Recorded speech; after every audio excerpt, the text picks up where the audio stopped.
What's poppin', y'all? Welcome back to another YouTube video, and today we're taking a look at another anime review, but technically it's also a film review because it is Haikyu the Dumpster Battle. This is one of the very few Haikyu movies which has actually come to being put in dub. I haven't seen very many other of the Haikyu movies get put in dub. I don't know why the Haikyu dub team is just not interested in doing the rest of the story in dub, because they just haven't, and that upsets me. So when I found out that this one actually came into dub, I was very excited, and I knew I had to watch it as soon as possible. So I watched this new Haikyu movie, and I'm going to be honest, it's Haikyu, innit? It's Haikyu. I haven't seen this series in a while, so I went in with pretty decent expectations, because I do remember liking the series, but, you know, it turns out I forgot some very key details about the series, which I wish I didn't forget about. I'm going to be honest, these key details are quite important, not going to lie. So without any further delay, let's take a look at what Google has to say about the Haikyu Dumpster Battle. It is a 2024 comedy animation, which is 1 hour and 26 minutes, and it does have a 7.8 out of 10 on IMDb and a 4.9 out of 5 on Crunchyroll. You can watch this on Crunchyroll and Amazon Prime. Shoyu Hinata joins Keisu High School's volleyball team to emulate his idol, the Little Giant, but he has to team up with Tobio Kageyama, his former rival. Now that is just the Haikyu synopsis. That is not the synopsis of the movie. This movie takes place over one volleyball game. This is 1 hour and 26 minutes of one volleyball game. And I feel like that is where sports animes really drag and really disappoint. I'm gonna be honest, I've watched a couple of sports animes in the past. I've watched Blue Lock, I've watched Haikyu, I've watched Kuroko's Basketball, and I've watched Swim Free. And I'm gonna be honest, I like Swim Free because it gives the characters a little bit more personality. It gives a little bit more characters some time to grow, and it's not just all about swimming. That's like what they like to do, and that's what some of the story is, but they don't spend 5 games doing one swimming lesson, one swimming practice, one swimming game. Whereas Kuroko's Basketball and Haikyu, they can spend 5 or 6 episodes doing the same game, and it gets very boring, very repetitive, very the same of them just doing a back and forth. It gets quite boring, it gets quite repetitive, and Blue Lock is not like other sports anime, so I'm not even going to compare it. We also have the story starting off with something that we've already seen, his first interaction with Hinata, which, the blonde kid's name, I don't remember his name, the first, blonde kid's interaction where they're getting ready to practice, and then it moves on to a future game, which knocks these red guys out of the final. And we have the game basically going with red team winning, orange team winning, orange team wins it all. And that is basically the story. And we have a couple of flashbacks to some of the characters in the training camp and what they were learning, what they were doing. We have a couple of flashbacks back to the characters in the sort of sports hall practicing and sort of trying out new moves. But other than that, this story doesn't get tense at all.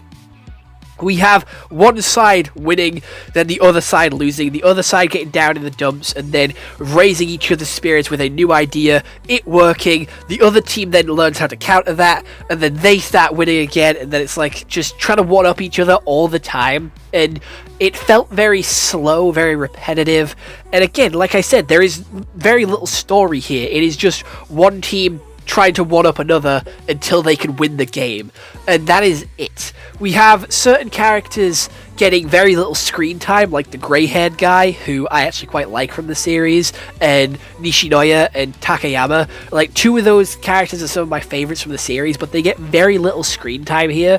Most of it is put on Carrot Top and Kageyama, and how we can see how high Carrot Top can actually fucking jump.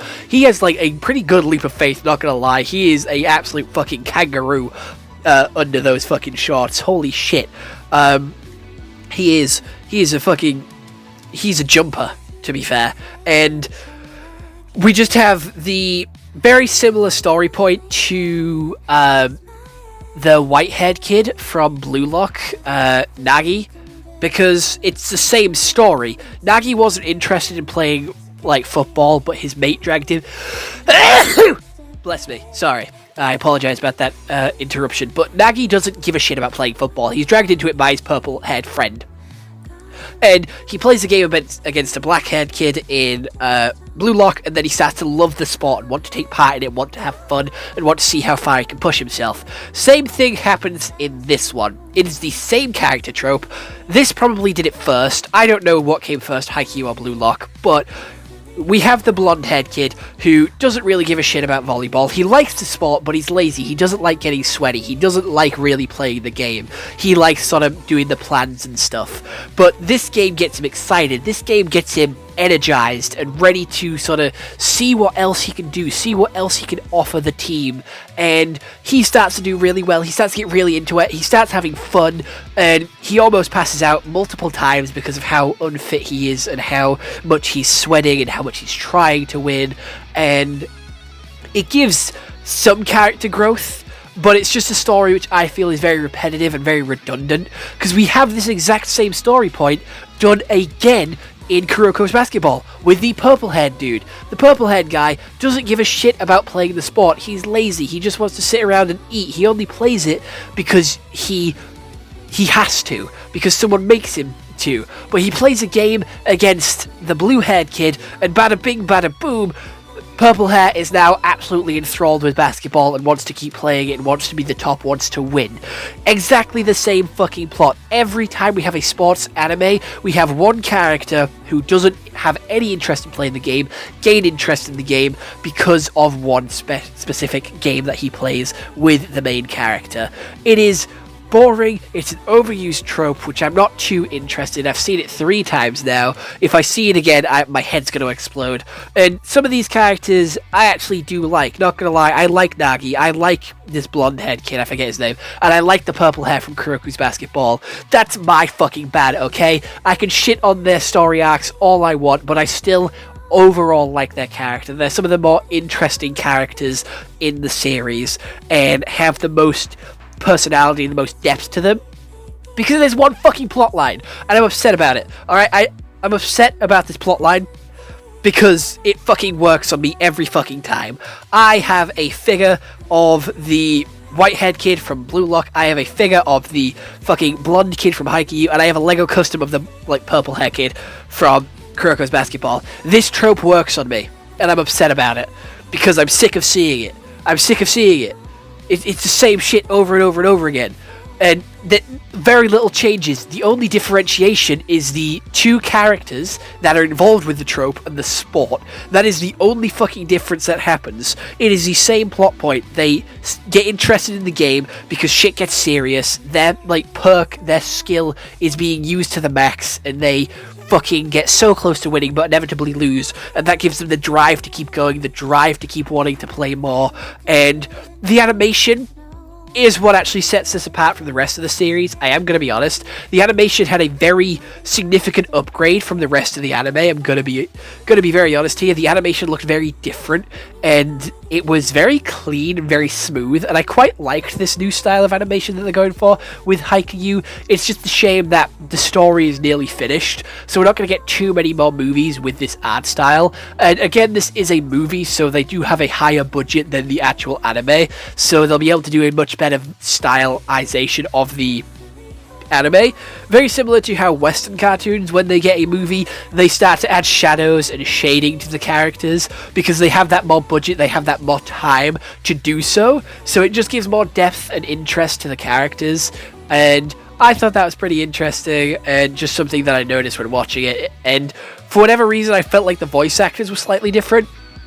I'm not sure if they were getting older or if they forgot how the characters sounded or whatever. It was just something that I did notice where the voice actors did seem slightly different. I'm not sure if they got recast or anything like that, but they didn't seem to be the same characters or the same voice actors that we had from the original series. The characters on the red team weren't that interesting, I'm going to be honest. It solely focused on the black-haired one and the blonde-haired one from the red team. So the red team is kind of forgettable, and the red team didn't have that many standout characters that the show or the movie really wanted to focus on. It clearly had a plan for who this was going to develop, who this was going to continue in the story, and why it was going to continue the story with these characters. And here we go. Here's the story. So Overall, I think this was a pretty cheap sort of cop-out. I thought this was going to be very, very similar to Blue Lock Episode Nagi, where it would follow one of the games that they've already played. It has been a while since I've watched Haikyu, so maybe it did follow the exact same plot, where they did follow the exact same game that they played, that they already did in the anime. I'm not too sure. I don't remember this sort of game from the anime, so I'm hoping, and I'm giving it the benefit of the doubt, that it was a completely new game made for this movie. But other than that, I feel like it was too repetitive and too redundant to be anything more than a mid sort of 5 out of 10 movie. So other than that, if you do want me to review any other animes, TV shows, or movies, please do leave it down in the comments below, because I'm running out of ideas. I'm running out of movies to watch. Netflix does not have a very exciting catalog of movies that I can keep picking from, so definitely give me any suggestions down below, and let me know what you all think down in the comments below as well, of what you think of this anime movie, this Haikyu dumpster battle. I'm going to be honest, I spoke about this movie in a couple of news videos, and this is not what I expected. I expected a back alley sort of volleyball match, like street basketball or something like that.